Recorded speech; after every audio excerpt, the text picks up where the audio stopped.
आज से टाइम पे हो सके उतने अच्छे कर्मा करें। ओके सर आत्मा और परमात्मा का ज्ञान, कर्मों का भी ज्ञान। Okay how about others?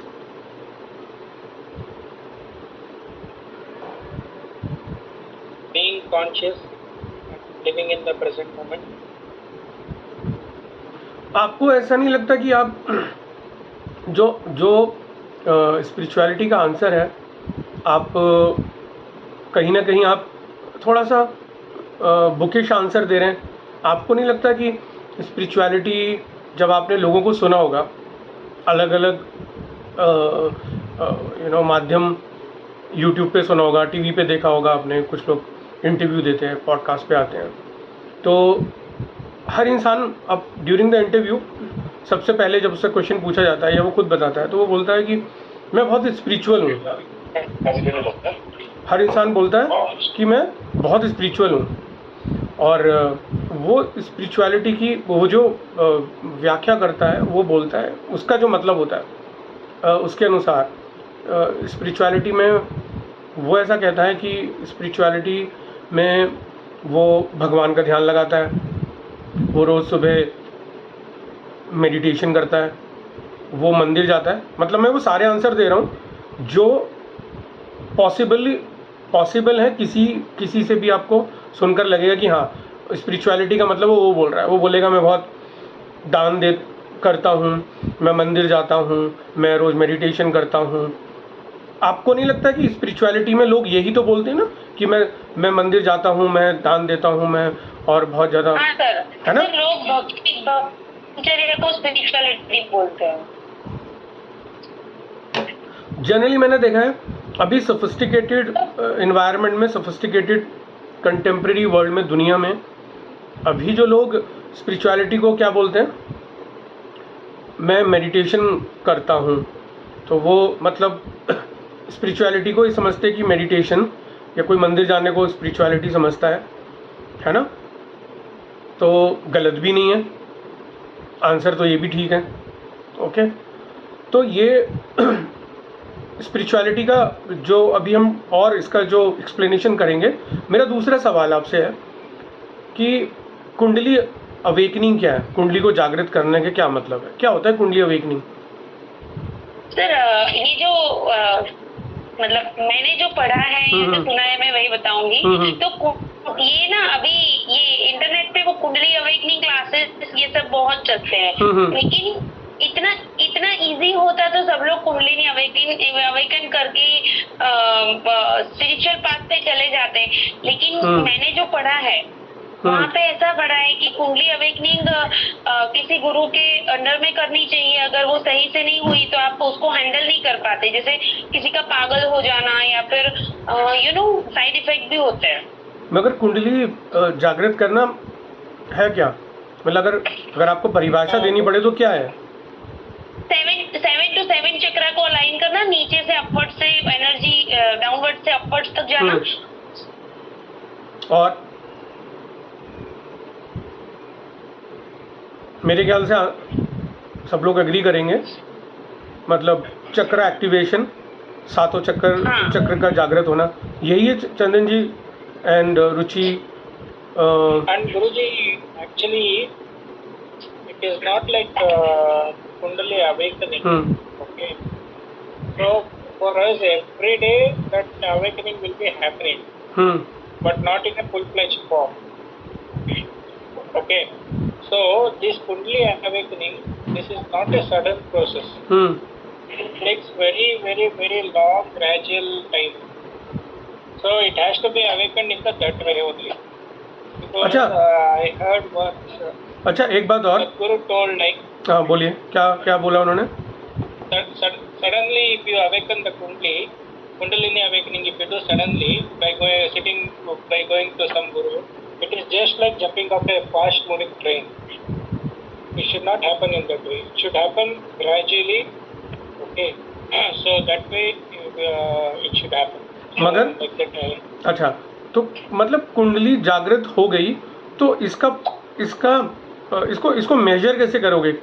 कोई कैसे पता लगाएगा कि इनकी कुंडली जागृत हो चुकी है, या सामने वाला बंदा खुद बताता है कि मेरी कुंडली जागृत हो चुकी है और मैं बहुत बड़ा ज्ञानी व्यक्ति हूँ, तो मतलब वो आपको कैसे पता चलेगा कि आपकी खुद की भी जागृत हो गई है या किसी थर्ड पर? आपको पता कैसे चलेगा? उसके पैरामीटर क्या है? उसको कैसे गेज करोगे? उसके बैरोमीटर क्या है? Like the only way to measure this is how long can you fix your mind with the Supreme God? May it be Krishna, may it be Shiva, anything you call. How long you can fix that? So a Kundalini awakened person will always be in that consciousness of it, Supreme consciousness. Okay, चलो कोई बात नहीं। अब मुझे एक बात बताओ, क्या कुंडली जागृत करना कोई एक भौतिक साधना है मतलब? और क्या ये आपके हिसाब से कुंडली जागृत करना ये क्या है मतलब? ये क्यों ज़रूरी है? इससे क्या होता है? ज़रूरी ही क्यों है? It is knowing about ourselves, our inner core. Okay. Only after that Kundalini awakening we come to know our inner core, true inner core of ourselves, that we are not this body, we are not this mind. Okay. तो आत्मा साक्षात्कार। तो क्या इस भौतिक साधना से, क्या आप इस भौतिक साधना से पराभौतिक ज्ञान को प्राप्त कर सकते हैं? उस पराभौतिक तत्व को समझ सकते हैं? क्या कर लिया उससे तो क्या आपको मोक्ष मिल जाएगा?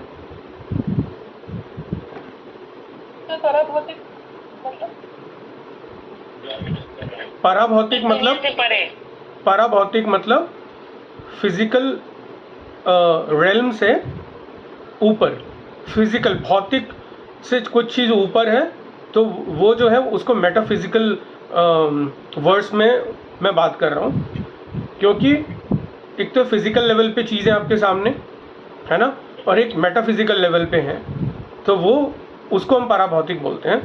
तो पराभौतिक मतलब ईश्वर को आप समझ सकते हैं, ईश्वर ब्रह्म तत्व का ज्ञान होना, खुद के बारे में द सेल्फ के बारे में आपको ज्ञान होना। तो आप जब हम बात करते हैं पराभौतिक तो उसका मतलब मोटा मोटा ये है। तो भौतिक साधना से क्या पराभौतिक को पाया जा सकता है? और पाया जा सकता है तो क्या उससे मोक्ष मिल जाएगा? No, Guruji. Moksha can only be given by Krishna. So that is what he has told in Bhagavad Gita also. That surrendered, I will give you moksha. We cannot do anything to get it unless we please God only through the bhakti marg. That is the only way to get moksha. और spirituality का ये मेरा fourth question है, क्या spirituality का connection kundalini से है क्या? नहीं, मतलब मैं नहीं मानती। मेरा कॉन्सेप्ट एक ही है कि conscious about your Karma, that means spirituality. तो उसके लिए कुंडलिनी की जरूरत नहीं है, ये मेरी थॉट प्रोसेस है, मेरा मानना है। ओके, मेरे भी यही according to me, like for the next question, if it does help in Jyotish, yes, 100% it will help, because in the Kundalini awakening process we'll be purifying our chakras, so we'll be purifying ourselves. The more pure we are, we'll give some remedy, we tell something to the clients, it will happen to them. So like Vak Siddhi you had told in the last class, that and all will be very easy for us. Okay, ठीक है। तो अभी हम ये discuss करेंगे detail में। तो पहले जो हमने डिस्कस किया था, पहले जो दो हमारी इससे क्लासेस थी उसमें हमने डिस्कस तंत्र को किया, इंट्यूशन को किया हमने, है ना। तो अब हम आज जो डिस्कस कर रहे हैं स्पिरिचुअलिटी और कुंडली अवेकनिंग, ठीक है। तो तंत्र में इससे पहले हमने डिस्कस किया था कि आप कोई भी सिद्धि प्राप्त कर सकते हो तंत्र के माध्यम से, चाहे वो ज्योतिष की सिद्धि हो, चाहे वो वाक सिद्धि हो, चाहे वो इंट्यूशन हो, या चाहे भले ही कुछ और हो, है ना। चाहे वो जैसे हनुमान जी के पास अष्ट सिद्धि थी, ऐसी कोई सिद्धि आप प्राप्त करना चाहो तो प्राप्त कर सकते हो। मगर उसके मैंने बताया था कि पंच मकार आपको यूज़ करने आते हैं तभी आप किसी भी सिद्धि को प्राप्त कर सकते हो। तो वो पंचमकार वो नहीं थे जो कि हम उस तांत्रिक क्रिया को समझ के कर रहे हैं। वो पंचमकार हम लोगों के लिए पॉसिबल भी नहीं है, हम लोग नहीं कर पाएंगे उसको। जो हम बात कर रहे हैं ना कि मद और मदिरा मीन, जिसको मत्स्य बोल रहे हैं, मछली बोल रहे हैं, है ना, मैथुन बोल रहे हैं, मांस बोल रहे हैं, तो ये हमारी पहुंच से भी बाहर है और हमारी योग्यता से भी परे। हम इसके योग्य भी नहीं है, हम ये योग्यता प्राप्त भी नहीं कर सकते, क्योंकि इसके मीनिंग अलग हैं। वो मीनिंग मैंने आपको अलग अलग कहानियों के माध्यम से बताए थे, जिसमें मैंने वशिष्ठ जी की आपको कहानी बताई थी जो उन्होंने माँ तारा के लिए की थी। पहले उन्होंने जो है वाम मार्ग को चूज़ नहीं किया था, उन्होंने दक्षिणा मार्ग को चूज़ किया था। फिर माँ तारा खुद बोलती हैं कि तुम वाम मार्ग को यूज़ करो। तो वाम मार्ग में जनरली पंचमकार को गलत तरीके से उसको सिम्बोलाइज़ किया जाता है। फिर मैंने उसके ट्रू मीनिंग बताए थे और भी आपको कहानी बताई थी, ठीक है। तो ये सब का कनेक्शन क्या है, ये धीरे धीरे आपको जो आने वाले जो चैप्टर्स हैं उनमें क्लियर हो जाएंगे, ठीक है। देखो, स्पिरिचुअलिटी का जो मतलब है ना, स्पिरिचुअलिटी का मतलब ये नहीं है कि आप मंदिर चले गए, सुबह आपने 1 घंटा मेडिटेशन कर लिया, वो स्पिरिचुअलिटी नहीं है। या आपने दान किया कहीं पे और आपने एक पर्ची कटाई 10,000 रुपये की, 1 लाख रुपए की, और आपने वो फ़ोटो डाल दी, है ना, कि देखो मैंने 1 लाख, 10 लाख, 1 करोड़ का मैंने दान दिया है। तो इसको लोकेशना बोलते हैं, ठीक है। बेसिकली क्या है कि जो स्पिरिचुअलिटी है वो आपने खुद ने महसूस किया होगा कि हर इंसान बोलता है, आपने सुना भी होगा, मैं बहुत स्पिरिचुअल हूँ, मैं बहुत स्पिरिचुअल हूँ। मगर स्पिरिचुअल के मायने उनके लिए क्या है? मंदिर जाना, दान देना, सुबह आधे घंटे की पूजा चाहे घर पे करना, कुछ मंत्र बोलना या कोई पाठ करना, उसको वो स्पिरिचुअल समझते हैं, वो कि वो उनके लिए स्पिरिचुअलिटी है। स्पिरिचुअलिटी मैंने आपको जैसे बताया था कि स्पिरिचुअलिटी का मतलब जो मेरी समझ में आता है, जो मैंने सीखा, कोई भी इंसान तब तक स्पिरिचुअल नहीं हो सकता जब तक वो मॉरल नहीं है, जब तक वो एथिकल नहीं है, तब तक कोई भी व्यक्ति स्पिरिचुअल नहीं हो सकता। आप कितनी भी पूजा कर लो, आप कितनी भी दान कर लो, आप कितने भी मंत्र जाप कर लो, अगर आप मॉरली आप जिसे बोलते हैं यम नियम का पालन नहीं करते, जो अष्टांग योग में योग दर्शन है, दर्शन शास्त्र में, अगर आप उसका पालन नहीं करते तो आप स्पिरिचुअल नहीं हैं। आप you have to be moral. आप किसी भी प्लेटफॉर्म पर ये बोलते हैं कि मैं स्पिरिचुअल हूँ, मगर आप मॉरली आचार संहिता के अनुसार व्यवहारिक क्षेत्र में अगर आप मान लीजिए आपको कहीं पे किसी का पर्स गिरा मिल गया सड़क पर और आपने देखा सामने वाला व्यक्ति जो है उसका पर्स गिर गया, तो हो सकता है आप पर्स को पहले खोल के देखें, उसमें देखें कि उसके अंदर बहुत पैसे हैं, तो आप रख सकते हो उसे, है ना। मगर आप स्पिरिचुअल हो क्योंकि रोज़ सुबह आप मंदिर जाते हो ना, तो आप बोलोगे भगवान ने ये मुझे आशीर्वाद के रूप में दिया क्योंकि मैं बाहर मंदिर के बाहर भिखारियों को भिक्षा भी देता हूँ, तो हो सकता है भगवान ने मेरे लिए भेजा हो। कोई ब्रीफकेस पड़ा मिल गया आपको, है ना, कोई सोने की चेन मिल गई, तो आपको लग रहा है कि यार ये मैं ईश्वर की जो साधना करता हूँ ना, ईश्वर ने मेरे को गुप्त रहस्य मतलब गुप्त माध्यम से मेरे कुंडली के 8वें घर के हिसाब से मुझे ये दिया है, मतलब, है ना। तो आपको लगेगा कि भाई मैं स्पिरिचुअल हूँ, तो ये मुझे दिया है। मगर अब मान लीजिए एक एग्जांपल और, किसी ने कोई ऑनलाइन पेमेंट कर रहा था मगर गलती से वो आपके अकाउंट में आ गया और वो जाना था कहीं और, आपको पता है कि वो जो अमाउंट है वो आपके लिए था ही नहीं, बट फिर भी आपने वो अमाउंट के लिए जब आपको किसी ने कॉल किया व्हाट्सएप का कि सर गलती से आपके अकाउंट में आ गया तो आप दे दो, आपने देखा यार अमाउंट बहुत मोटा था, आपने वापस नहीं दिया, ठीक है। जहाँ पर भी मॉरल वैल्यूज़ आती हैं, जहाँ पर भी हम एथिकल होने का बात करते हैं ना, वो स्पिरिचुअल है। स्पिरिचुअल का रामायण में त्रेता युग में जब माँ सीता का हरण हो रहा होता है और रावण लेके जा रहा होता है पुष्पक विमान में, तो मैं आपको एक एग्जाम्पल के थ्रू समझाता हूँ। तो वहाँ पे जब किसी व्यक्ति ने देखा और उन्होंने चीखना चिल्लाना शुरू किया, है ना, वो वहाँ पे जो कर्मकांडी लोग बैठे हुए थे, है ना, तो उनसे हेल्प मांगी, तो उन्होंने बोला नहीं नहीं हमें मतलब नहीं है, हमें नहीं पता कि रावण कौन है और क्या हो रहा है, हमें मतलब नहीं है, हम तो अपना काम कर रहे हैं। उस व्यक्ति ने और हेल्प मांगी, वो आगे गया तो और देखा कोई और संप्रदाय था, कोई और लोग बैठे थे, तो उन्होंने बोला भाई हमें नहीं पता, और रावण से हम जो है ना, हम किसी भी तरीके का बैर मोल नहीं लेंगे। तो जितने लोगों से उस व्यक्ति ने हेल्प मांगी, क्योंकि अभी तक भगवान राम को नहीं पता ये बात, ठीक है, तो जिसको पता है वो माँ सीता के लिए हेल्प मांग रहा, एक स्त्री के लिए वो हेल्प मांग रहा, मगर कोई हेल्प करने के लिए आगे नहीं आ रहा। तो आगे कौन आया? एक पक्षीराज, जटायु। तो एक पक्षी ने अपने प्राण दिए एक स्त्री को बचाने के लिए। तो वो जो वहाँ पे जो भी लोग यज्ञ कर रहे थे ना, है ना, जो भी लोग मेडिटेशन में बैठे हुए थे, तो उनसे पूछा जाए कि क्या आप स्पिरिचुअल हो, क्या आपकी कुंडली जागृत हो चुकी है, आपके तो सातों चक्र जागृत हो गए होंगे, ब्रह्मरंध्र जिसको बोलते हैं क्राउन चक्र, वो ओपन हो चुका होगा, है ना, तो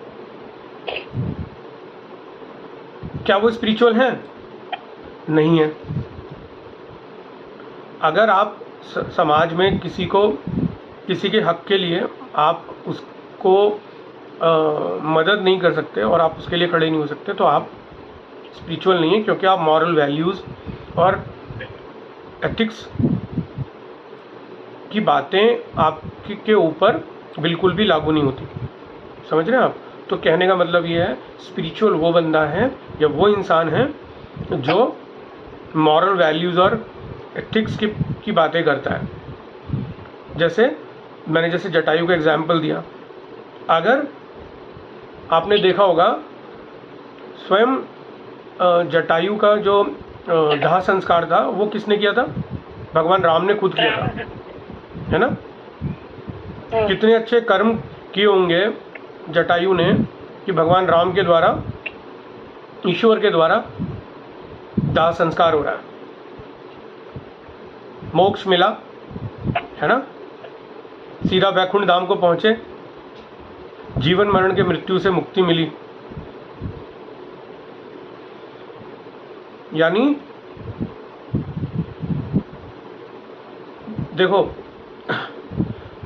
पतंजलि योग सूत्र में जब यम नियम की हमने बातें की थी, तो उसमें नियम में 5 तरीके के जो नियम थे, उसमें एक शौच शुद्धि भी था, है ना, जिसमें शारीरिक मानसिक शरीर को बाहर से भी स्वच्छ रखना और भीतर से भी, अपने आचार संहिता के अनुसार भी और अपने आहार से भी, है ना, उसको शुद्ध रखना, मन को शुद्ध रखना, और जो है मतलब चित्त को शुद्ध रखना, और किसका परित्याग करना? अस्तेय, अहिंसा, शौच, अपिग्रह, इनको जब आपने त्यागा, ठीक है, तब आप बोलेंगे कि मैं स्पिरिचुअल बंदा हूँ, मैं स्पिरिचुअल इंसान हूँ। अपिग्रह मतलब नीति युक्त पुरुषार्थ द्वारा जो भी आपको मिला है उसी में ही खुश रहना, जो भी मूलभूत आपकी आवश्यकता है उतना ही संचय करना, ठीक है। तो ये जो यम नियम है ना, ये कोई भी नहीं कर पाता। सब लोग क्या बातें करते हैं, मेरे 7 चक्र जागृत हो जाएं, मेरे 7, देखो 7 चक्र तो एक जन्म में तो होना मुश्किल है, क्योंकि जिसके 7 चक्र जागृत हो जाएंगे, जब ब्रह्मरंध्र खुल ही जाएगा, क्या लगता है उस व्यक्ति से आपको मिलना भी मतलब दुर्भर हो जाएगा। वो तो ये जगत, ये दुनिया ही छोड़ देगा। वो आपको क्या वो किसी पॉडकास्ट में मिलेगा या किसी यूट्यूब चैनल पे वो ये बताता हुआ मिलेगा कि मेरे ना 7 चक्र जागृत हो गए हैं और मैं कुंडली अवेकनिंग का एक कोर्स सिखा रहा हूँ कैसे 7 चक्र जागृत होते हैं। जो मॉरल वैल्यूज़ को फॉलो ही नहीं करता, वो आपको क्या 7 चक्र सिखाएगा। कितने मार्केटिंग के कोर्स चलते हैं कि 1 महीने में हम आपको ये डिग्री दे देंगे, 3 महीने के क्रैश कोर्स में आपको 100% गारंटी देते हैं, ये दे देंगे। मतलब कितना प्रॉमिस किया जाता है हर क्षेत्र में, चाहे वो ज्योतिष का हो या कोई भी और क्षेत्र हो, कोई भी, जो भी ऑकल्ट साइंस की बात कर लो, किसी भी और क्विक मनी मेकिंग के जो कोर्सेज हैं, आपने यूट्यूब देखते हैं तो बीच बीच में ऐड भी आते हैं, तो क्या लग रहा है इवन 7 चक्रों वाला भी के बारे में भी कोर्स आते हैं कि हम आपको 7 चक्र एक्टिवेट करेंगे। अरे अब जिसके 7 चक्र जागृत हो जाएंगे वो क्या कोर्स थोड़े लॉन्च करेगा। जिसके 7 चक्र जागृत हो जाएंगे वो लॉन्च करेगा, वो खुद इस दुनिया को छोड़ देगा स्वेच्छा से। ऐसे व्यक्ति या तो खुद समाधि ले लेते हैं, या ऐसे व्यक्तियों के को मतलब साक्षात्कार ईश्वर से या खुद से स्वयं से हो जाता है, मतलब जिसको हम बोलते हैं आत्मन, द सेल्फ वेदों में। तो वो बेसिकली इस कलयुग में जो भोग विलास का जो जीवन है वो उसमें नहीं रहना चाहेगा। उसको पता है कि ये ईश्वर नहीं है जो मैं देख रहा हूँ, माया रूपी जो मुझे जगत जैसा मुझे जान पड़ रहा है, ये असत है, सत कुछ और है। ठीक है, जो 6 दर्शन शास्त्र हैं और उपनिषद हैं, वेदांत, उन सब में सत और असत की बात होती है। सत और असत को मैं धीरे धीरे एक्सप्लेन करूंगा। सत का मतलब होता है, अगर मैं शॉर्ट वे में बताऊं तो एग्जिस्टेंस, असत मतलब नॉन एग्जिस्टेंस। ठीक है, तो अभी हम उस पर भी चर्चा करेंगे और मैं आपको फिलॉसफी भी बताऊंगा आदिगुरु शंकराचार्य जी की, कि उन्होंने सत और असत को कैसे एक्सप्लेन किया है। ठीक है, तो basically kundali awakening, spirituality, tantra, intuition, they all are interconnected. Tantra से हम कुंडली अवेकनिंग करते हैं। ठीक है, तंत्र में जो मेजर जो चीज़ें हैं उसमें अष्टांग योग, पतंजलि योग सूत्र का, और षष्टांग योग उसमें नाथ संप्रदाय का जो गोरखनाथ जी को मिला था अपने गुरु मत्स्येंद्रनाथ जी से। और मत्स्येंद्रनाथ जी को किससे मिला था? आदिनाथ। आदिनाथ मतलब स्वयं शिव से मिला था।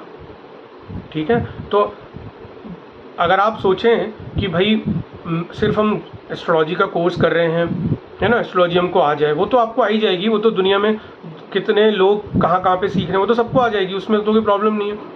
मगर अगर कोई बोले मैं स्पिरिचुअल हूँ, तो ये खुद से बोलने से पहले हमको खुद देखना है कि क्या मैं उन पैरामीटर पे मैं खड़ा हो रहा हूँ, क्या मैं यम नियम का पालन करता हूँ, है ना, क्या मैं मतलब मॉरल वैल्यूज़ को अपने जीवन में मैंने धारण किया हुआ है। ठीक है, क्या मैं दूसरों के धन पे, संपत्ति को अपना समझता हूँ? अगर समझते हैं तो नहीं, आप यम को फॉलो नहीं करते। इसी को अस्तय बोला गया है। अस्तय मतलब मोह। ठीक है, तो दे ऑल आर इंटरकनेक्टेड, ये कोई सेपरेट एंटिटी नहीं है। ठीक है, देखो अगर मैं आपको बताता हूँ कि अब हम जैसे जैसे आगे पढ़ेंगे तो मैं आपको ये बताऊंगा कि तंत्र और उपनिषद, यानी जिसको वेदांत बोलते हैं, उपनिषद और वेदांत एक ही चीज़ है, अलग नहीं है ना। वेदांत नाम का मतलब होता है the supreme knowledge. The supreme knowledge मतलब वेदों के अंत के बाद जो नॉलेज आई, वेदों के बाद भी जो नॉलेज आई, उसको बोला गया वेदांत। वो है सुप्रीम नॉलेज, उससे ऊपर कोई भी नॉलेज नहीं है। ओके। और उपनिषद जिसको इसलिए बोलते हैं कि मतलब उपनिषद का मतलब होता है कि गुरु के समीप उनके चरणों में बैठकर इस का ज्ञान लेना, इसको इसलिए इसको उपनिषद बोलते हैं। ओके। इसका जो मतलब लिटरल मीनिंग जो है। अब मैं आपको समझाता हूँ कि तंत्र, वेद, हाउ दे आर कनेक्टेड। देखो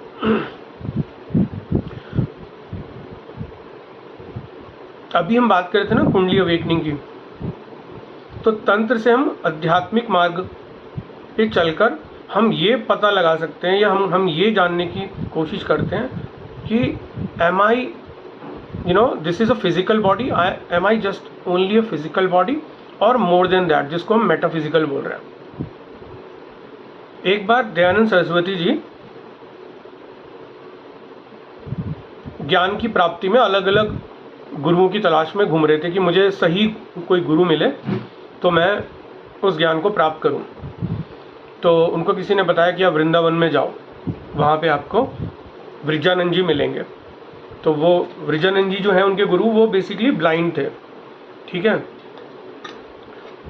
वो ढूंढते ढूंढते वहाँ पे गए और ज्ञान उनको पहले ही दयानंद सरस्वती जी को बहुत था, मगर फिर भी उनको लगता था कि कोई वॉइड है, कोई तो ऐसी चीज़ है जो मुझे अभी भी, जिसका मुझे ज्ञान प्राप्त करना ज़रूरी है।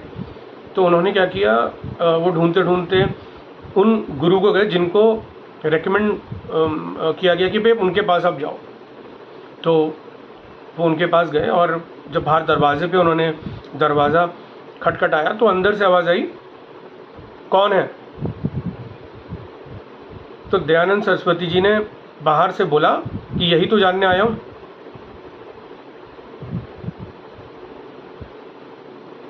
समझ रहे हैं? कह रहे मैं यही तो जानने आया हूँ, मुझे यही नहीं पता मैं कौन हूँ। और ऐसा ही वाक्य स्वामी विवेकानंद जी और स्वामी रामकृष्ण परमहंस जी के साथ भी हुआ था। उन्होंने भी ये सवाल उनसे ये किया था, तो स्वामी विवेकानंद जी ने बोला मैं यही तो जानने आया हूँ कि मैं कौन हूँ।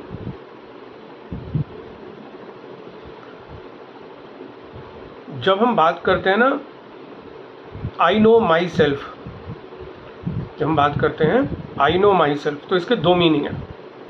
ओके। आई एम जब हम बोल रहे हैं तो इसका मतलब है माई सेल्फ, और जब हम बात करते हैं सिर्फ आई की, तो वो है प्योर ब्लिस, मतलब प्योर सच्चिदानंद स्वरूप ऑफ ब्रह्म। जब आपका ब्रह्मरंध्र खुल जाता है, जब आपका क्राउन चक्र ओपन हो जाता है, तब आपको पता चलता है कि हु एम आई। कुंडली अवेकनिंग में जो सेवेंथ चक्र है, द टॉप मोस्ट चक्र, जो हिंदी में हम संस्कृत में बोलते हैं ब्रह्मरंध्र, जब वो ओपन हो जाता है तो हमको पता चल जाता है कि who am I. I know myself में myself is a object, myself is a object, तो वो आत्मन नहीं है। इट ओके, बिकॉज वो लिमिटेड है। जब हम बात कर रहे हैं नोअर की, नोअर मतलब आई, वो सब्जेक्ट है। ओके। या और हम कह सकते हैं वो दृष्टा है और साक्षी है, वो आत्मन है जो कि अनलिमिटेड है, जो कि चेंज कभी भी नहीं होगा। वो किसी भी देश काल पात्र में समय के जो तीन जो क्षेत्र हैं, भूतकाल, वर्तमान काल और भविष्य काल, मतलब तीनों काल में जो चेंज ना हो, ठीक है, उसको हम उसको बोलते हैं कि हम उसको बोलते हैं ब्रह्मन या बोलते हैं आत्मन। जो तीनों काल में भी इटर्नल है, एब्सोल्यूट है, वो है आई। द सुपर कॉन्शियस जिसको बोलते हैं, जो शुद्ध चेतना है, वो है। ठीक है। तो इसी को ही हम क्या बोलते हैं, पारलौकिक सत्यता, ट्रांसेंडेंशियल रियलिटी। ओके। तंत्र में भी जो वेद कह रहा है कि हु एम आई, वही तंत्र में कुंडली जागृत करने को बोला जा रहा है। वही तंत्र में कुंडली जागृत करने को बोला जा रहा है, just to know who am I. यानी कि अंतःकरण, जब चतुष्टाई की बात होती है जिसमें मन, बुद्धि, चित्त और अहंकार तीनों का जब परिष्कार हो जाता है, ठीक है, तब पता चलता है कि हु एम आई, मैं अपने बारे में आपको पता चलता है कि भाई मेरे को खुद से मतलब साक्षात्कार होना। इसको आप दोनों तरीके से, जो उद्देश्य जो वेद शास्त्री हैं उनको भी यही लाइफ लॉन्ग जो सोल पर्पस है वो जानना कि भाई मेरा अस्तित्व क्या है ना। और सांख्य दर्शन में भी पुरुष और प्रकृति को एक्सप्लेन किया गया, तो उसमें भी यही बताया है कि मतलब अस्तय, अपिग्रह, अहिंसा और शौच से दूर रहना। यानी ये सब प्रकृति है, ये सब प्रकृति जो आपको बांधे रखती है, ये प्रकृति है, और प्रकृति ही अट्रैक्ट करती है पुरुष को। तो सांख्य दर्शन में पुरुष और प्रकृति को ऐसे समझाया गया। ओके, देखो इतना समझ में आया ना? आप लोग मुझे बताएं पहले यहाँ तक। Yes sir. यस गुरुजी।